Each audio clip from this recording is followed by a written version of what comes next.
Right Hyderabad Chandanagar ఖజానా jewellery దోపిడీ కేసులో దర్యాప్తు కొనసాగుతోంది. దొంగల కోసం 10 పోలీసు బృందాలు గాలిస్తున్నాయి.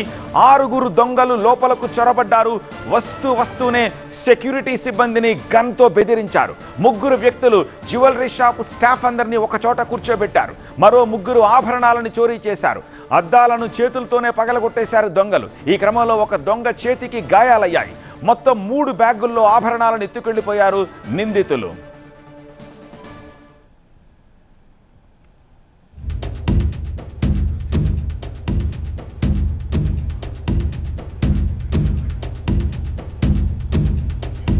అంతా ఒక సినీ పక్కీలో జరిగింది ఇన్సిడెంట్. ఏం జరిగింది అసలు? ఉదయం 10 గంటల తర్వాత షట్టర్ ఓపెన్ చేశారు సిబ్బంది. ఆ తర్వాత ఏం జరిగింది? దొంగలు ఎప్పుడు ఎంట్రీ ఇచ్చారు, ఎలా ఎంట్రీ ఇచ్చారు, ఎలా దోచుకెళ్ళిపోయారు? సీన్ టు సీన్ టైం లైన్తో సహా చూద్దాం. సీన్ నెంబర్ 1, దొంగల ఎంట్రీ చూస్తున్నాం మనం.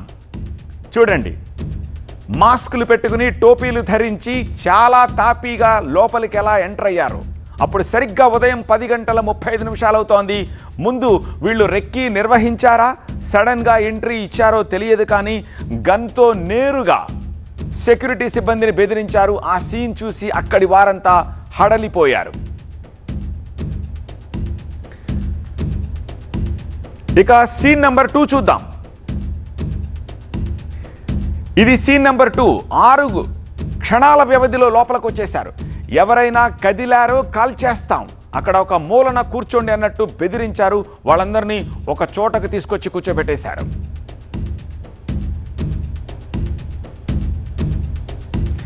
ఇక సీన్ నెంబర్ 3.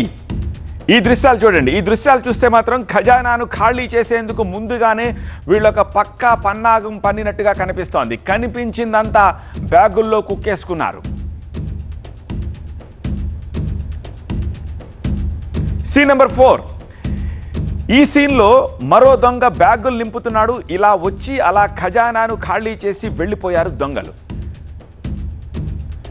సో ఇలా వచ్చారు, అలా దోచుకున్నారు. ఒక సినిమాను తలపించేలాగా సీన్ క్రియేట్ చేసి కాల్పులు జరిపారు. అక్కడ ఉన్న సిబ్బంది అడ్డుకునే ప్రయత్నం చేయగా వారిపై కూడా ఒక 2 రౌండ్లు కాల్పులకు తెగబడ్డారు. లాకర్ తాళాలు ఇవ్వాలని సిబ్బందిని గన్తో బెదిరించారు. లాకర్ తాళం ఇవ్వకపోవడంతో అసిస్టెంట్ మేనేజర్ కాలిపై గన్తో కాల్చారు.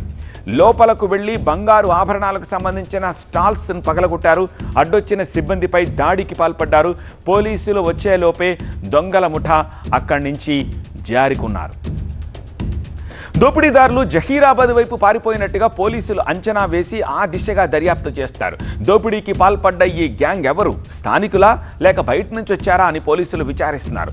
పట్ట పగలు ఇలా చేశారంటే అన్నీ పరిశీలించిన తర్వాతే దోపిడీకి ప్లాన్ చేసినట్టు పోలీసులు అంచనాకొస్తున్నారు.